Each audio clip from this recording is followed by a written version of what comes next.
Good day and welcome to JCTV Africa. My name is Marvelous Lemini. Thank you so much for joining us. This is our daily roundup where we give you the trending stories from the Sunshine City and just across the country. And to help me do that is my colleague by public demand.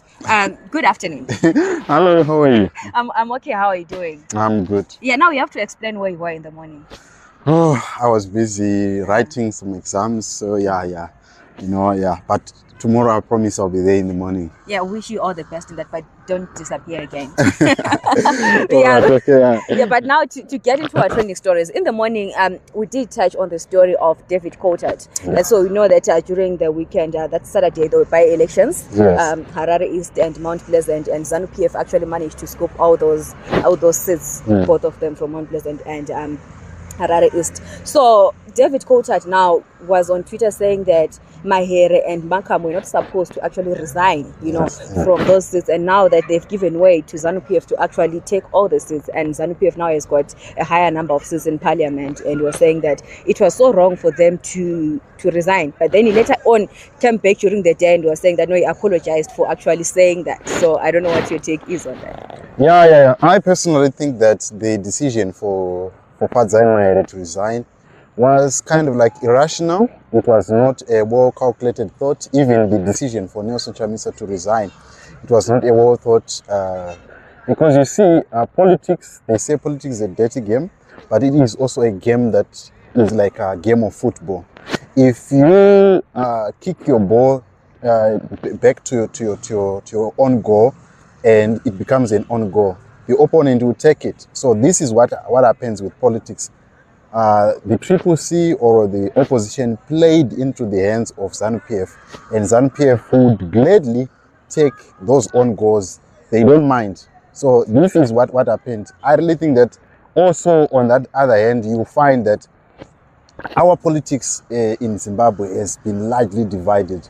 The reason why David Coltart has to apologize is people, when they also react online, they react based on the groupings. Some they call the terrorists and the terrorists, and this toxicity that is in the politics of Zimbabwe is the reason why we always divided. We don't put our heads together and rationalize and do rational disputation, to borrow the words of Douglas Monzora. But this is the reason why we have people that are so much divided, and we don't reason with so much comprehension. For me, that was a good statement by David Coltart, that they deliberately donated those seats, and these are the consequences. Yeah, but then I also want to ask maybe a follow-up on that, because Mahere also came back and she highlighted as to why they had to resign. She said it was not just because Nelson Chamisa resigned as the president, but it was also a sort of a protest against the recalling of MPs that was sort of illegal, and also the abuse that was being ventured or given to opposition members. We know that there were so many CCC members that were beaten, some of them were arrested, some of them were killed. So she was saying that it was sort of like a protest against that, not that just that Nelson Chamisa had resigned. Yeah, but then the question then is, did that protest yield the results? Will it yield results, knowing the political landscape of Zimbabwe? That is the question. You can protest, but the protest must be able to yield results in the long run. And looking at the menace that Sengezo Chabangu had to do, to me, I view it as a deliberate, because Nelson Chamisa had the opportunity to challenge Sengezo Chabangu using an affidavit before he could recall MPs, but they chose to do grandstanding politics, which led them to this. So for me, looking at Mahere as a law person, I think they did not thought through this. They just acted irrationally, and these are the consequences. Okay, thank you so much for that insight right there. And also the other thing is that I also managed to cover the by-elections, like I was saying, that there was a lot of violence that happened, especially in Harare East, where Aropafazo Cheza was contesting. She was actually, attacked by people allegedly from the ZANU-PF party, and there was just a lot going on in terms of trying, because there was also Cheza's chief election officer. He was saying that he was following ZANU-PF cars that were said to have ferret people maybe were not registered in those constituencies to go and vote. I don't know. So some, they believe that there was also some rigging that went on during those by-elections. Yeah, I was also watching some of the comments that people were saying, and I can borrow some of the words of one of the people that said that, looking at this, opposition has always been crybabies in all these circumstances. We are not saying that ZANU-PF is no culture of violence or culture of unleashing or doing things that are not free and fair, but you must understand your enemy and be able to put countermeasures in order to deal with that enemy. Don't just cry foul to say they have all the apparatus and all of that. What countermeasures have you put in place? Don't just be a victim.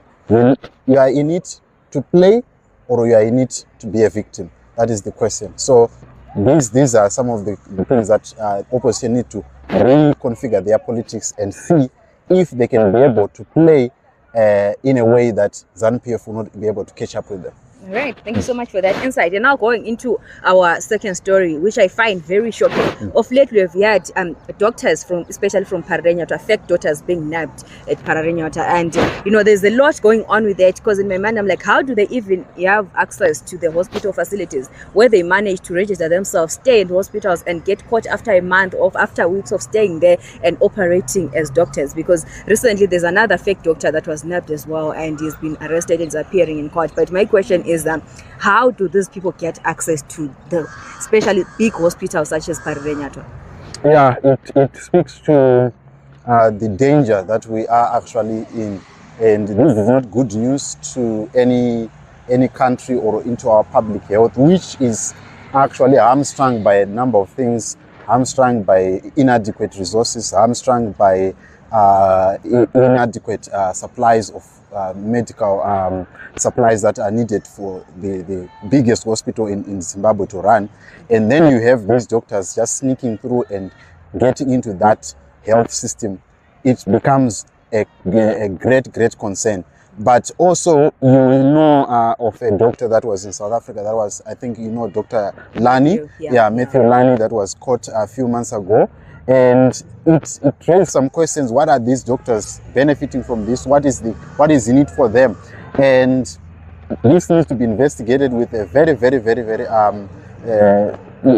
clear plan to say we want to get to the root of this, because our system is heavily loaded with inadequacies, and then we have this problem of doctors sneaking through. We don't know. We might not be the only one. And that for me is a very great concern for the Ministry of Health, and it is a spat in the face for them to have doctors sneaking through the system and doing all these funny things with people's life, and they are playing with people's lives really. Yeah, that's one thing that worries me to say, because the other one was caught. He was caught with an X-ray after having, investigated a patient, and was caught holding an X-ray upside down. That's how they caught him, to say, you are not a doctor, because if you were, you wouldn't be holding an X-ray like that. And then the other one was just caught roaming around with a stethoscope and the cords and all that. So, it's actually something that is worrying to say. Should we be worried as well for our health as public members? So when I go to a hospital, what are the chances of me being seen by a doctor who's not really a doctor, and they actually registered in the system? But the question is how and who actually registered them in that system for them to be there for all this time. So it's something that is really worrying there. And then the other story that I wanted us to look at is that my TT has been trending of late, and from what happened with their daughter, and now she is the one who's trending. So she has been deported from the UK. She does business where she sells body creams, body lotions, and stuff like that. So apparently she was caught at the airport in the UK, and then she was deported. And the rumors online were saying that it's because the lotions that she's selling, they're actually not really good for skin, and they've actually caused a lot of damage to the skin for other people. But then her response to that, she said that she was caught because they were saying that she is doing businesses, and they actually caught her with those lotions that she was going to deliver to her clients in the UK. Yeah, definitely. As I was reiterating last week, that probably the people that are informing her about the jurisdictions and even the law, look at how she ended up messing up the case that was before the courts by making allegations and now going to the UK. Remember this, they are trying to protect their citizens, they are trying to protect their territory, and that makes it very, very difficult for them to allow her to go inside. You have watched border security videos online, and you see how they are so strict when you enter into the country without proper documentation. And some of these crimes that are being made in Africa, they don't follow the proper procedures, they don't go through the health scrutiny and to be tested to see if they really fit and they meet international standards. And these are some of the things that she should have taken cognizance of before going there. But also there is another rumor that the person that she is a friend of hers snitched here to the authorities, and that is also the reason why she got deported.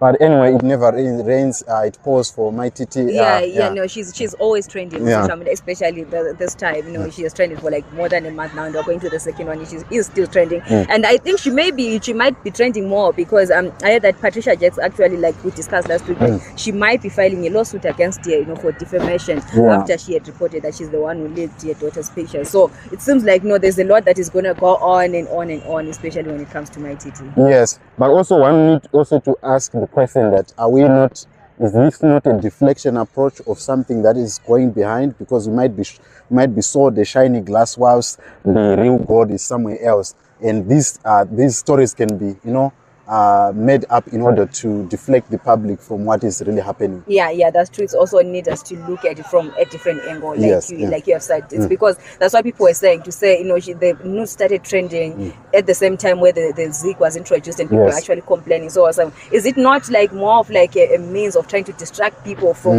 the issues at hand and try to follow all this? And I think it seemed daily, they even made a cartoon about it, where on one side were the pictures that had leaked, and then on the other side were the Zig being launched. And a lot of people were struggling to go and see the pictures. So I think maybe it's something that we need to look deeper into and see how it works. But then now going forward, talking of the Zig, the Zig is said to be introduced, that is this week, because you said this was the 30th of April, so that should be tomorrow. We should be expecting the Zig, and money changers, they were supposed to appear in court today, but then unfortunately they couldn't appear. So there's a lot that is going on with the Zig there, it being launched, and we're just waiting to see what is going to happen when it's finally there. And there is a prophecy by one Melontic Orasi, who is known for prophesying about other things, about he prophesied about celebrities in South Africa and celebrities here, and he was saying that the zinc will definitely work.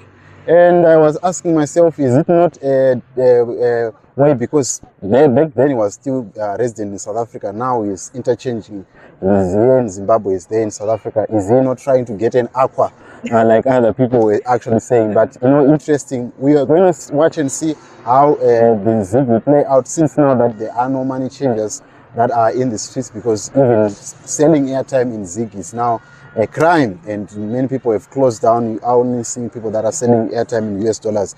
So we are going to watch and see how it plays out in the long run. Will it work? Will it not work?